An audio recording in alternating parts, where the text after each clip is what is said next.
Hi there. This is the Pennsylvania Clinical Network podcast, where we feature our network's talent and resources and the positive outcomes they yield every day at the PA Clinical Network.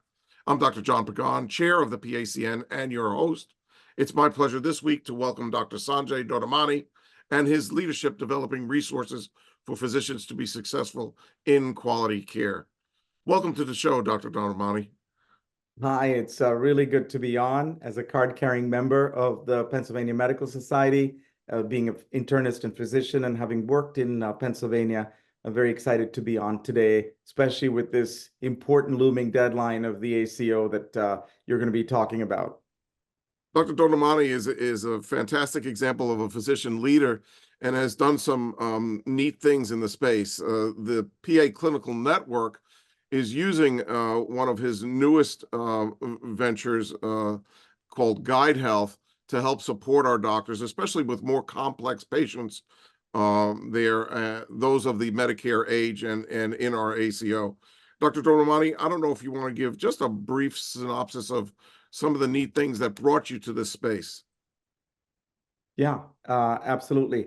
So I've seen firsthand, like you have, how challenging it is to have mom's medications managed or grandfather's in and out hospitalizations actually drive to some meaningful improvements. And there are a lot of things that can slip through the cracks. And so having worked, literally driven the length and breadth of half the state in Pennsylvania, doing home visits, I've seen firsthand some of these challenges. So our company, which is actually not new, we are 25 years old through an acquisition we made of an MSO last year, really focuses in on the affordability.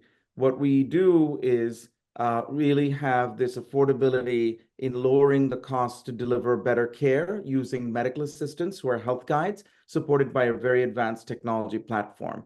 And that means we meet people where they are, text, voice, video, connectivity to the practice. We're working within your existing workflows rather than creating our own, and we're reducing the burdens associated with all the administrative work that is needed in the delivery of better care for patients.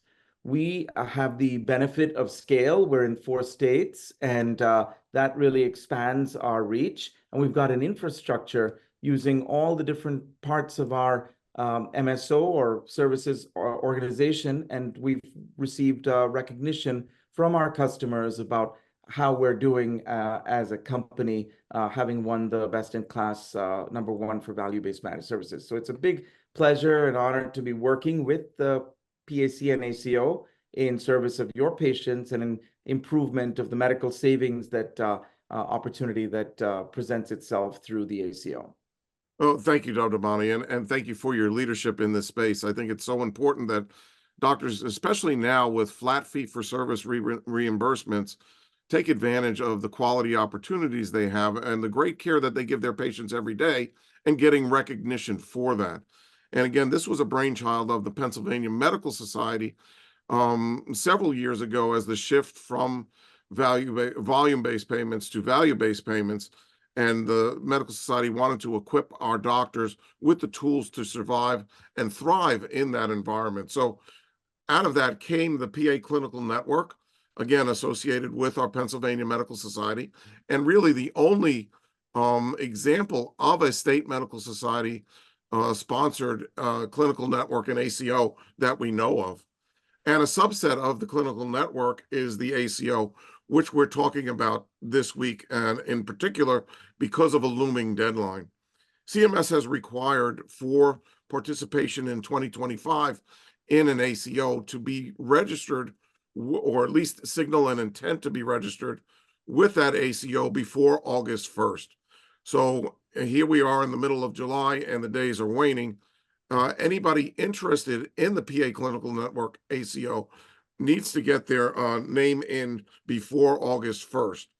We're going to briefly talk through, and again, Dr. Dodamani was talking about some of the supplemental resources. That's one of many resources that the PA Clinical Network has compiled to help you care for your patients in a seamless manner. Again, we've mentioned the Guidehealth and the team behind you that'll help with the more complex patients there. Again, we're talking about the ACO in particular today, but we'll be happy to talk to you more about the entire PA Clinical Network there. The PA Clinical Network began in 2022. We've learned a lot in the last couple of years, and we're poised for greater success in the years to come.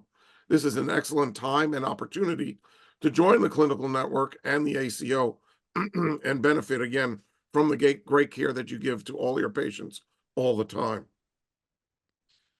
In summary, we do have an August 1st deadline there.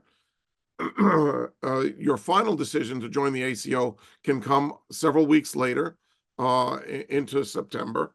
We do ask that if you have an interest, to signal that to us so that we can develop at least a non-binding agreement. We can look into your practice and you can look into ours to make sure it's a good fit. And then we'll be all set for the 2025 year. For more information about joining the PA Clinical Network and the ACO, please note the number on the screen right there, Keith Taylor, and you probably got this podcast and the information through Keith. Also, of course, you can visit our website, paclinicalnetwork.com, for any supplemental information. As we conclude, again, I want to thank Dr. Dodamani. Dr. Dodamani, is there anything that I left out that you wanted to emphasize for our viewers?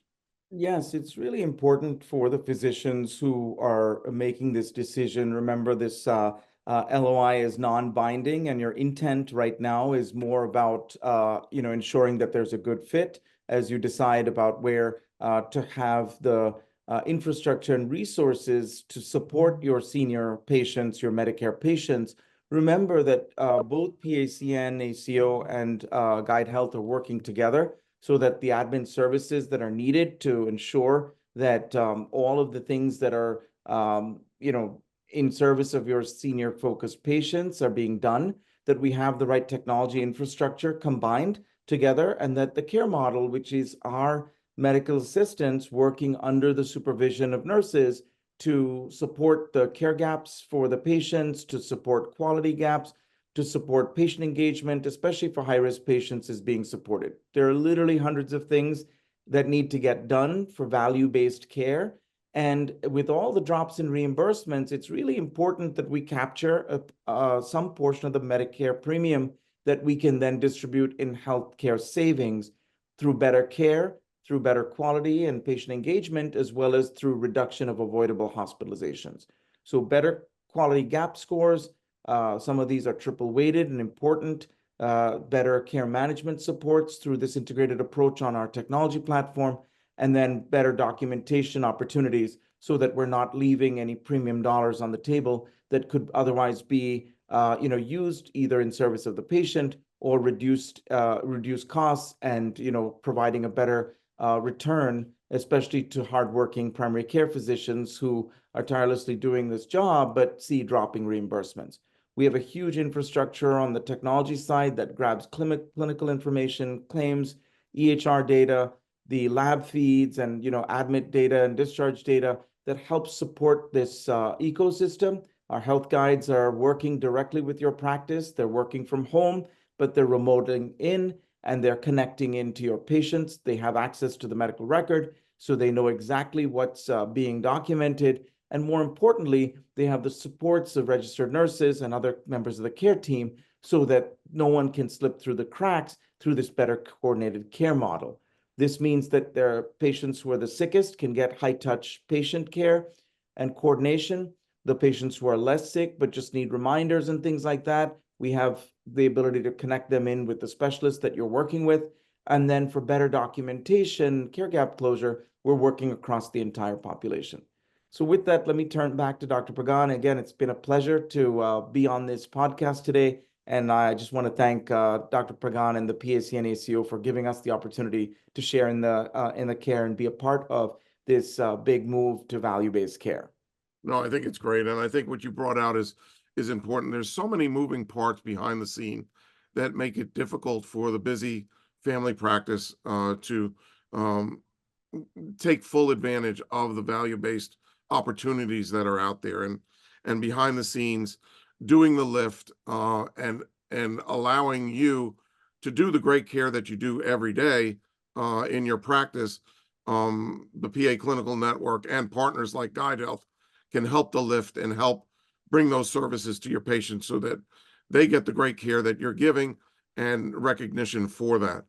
Once again, it's a lot to digest. I'll just once again share the contact information that you have there. We look forward to hearing from you. We look forward to your questions. Both Dr. Donamani and I will be happy to answer them. If you have any, again, August 1st is the date. Please let us know if you have any interest. We'll get your name in as a placeholder and look forward to you joining the clinical network. Again, paclinicalnetwork.com, and you see Keith's number at 814-360-6622. Have a great day. And again, thanks for all you do for your patients and for the fellow physicians of Pennsylvania. Dr. Donamani, Thanks so much. thank you so much for joining us.